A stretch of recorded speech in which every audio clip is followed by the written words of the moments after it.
100 বছর বয়সেও স্বাধীন ভারতের প্রতিটি নির্বাচনে ভোটাধিকার প্রয়োগ করেছেন মোহাম্মদ ইসফাক খান। অথচ আশ্চর্যের বিষয়, শেষ প্রকাশিত এসআইআর 2002 এর তালিকায় নেই এই শতায়ু ভোটারের নাম।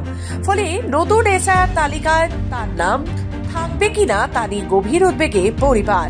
সপ্তগ্রাম বিধানসভার চক বাঁশবেড়িয়া 3 নম্বর গুমটি এলাকায় বাসিন্দা মোহাম্মদ ইসফাক 86 নম্বর বুথের ভোটার। তিনি জন্ম 1925 সালে।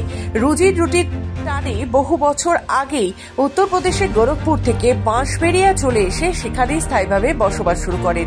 3 নম্বর গুমটি এলাকাতেই তার দীর্ঘদিনের ঠিকানা।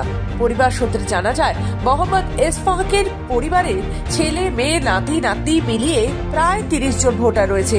পরিবারের কর্তা তিনি। তবুও শেষ এসআইআর তালিকায় তার নাম না থাকায় বিভ্রান্ত পরিবার।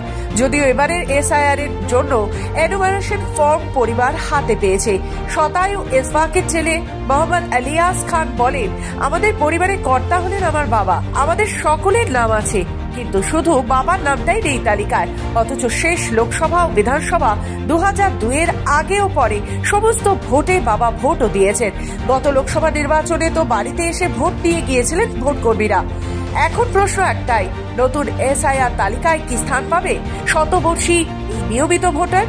পরিবার এবং স্থানীয়দের দাবি, দ্রুত বিষয়টি খতিয়ে দেখে ব্যবস্থা নিক নির্বাচন কমিশন। আমার নাম নেই। আচ্ছা,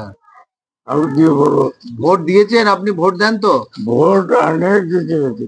अच्छा, आज से नहीं, संघर्ष में होता रहा उस टाइम से। अच्छा। उसके बाद यहाँ आया उस टाइम से।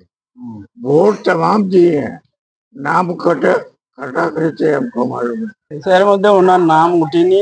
আমাদের সব ছেলে পেলে নাম উঠেছে, 30টা ভোট আমাদের আছে, নাম উঠেনি। আমরা এটাই চিন্তা করছি যে নামটা উঠেনি কেন।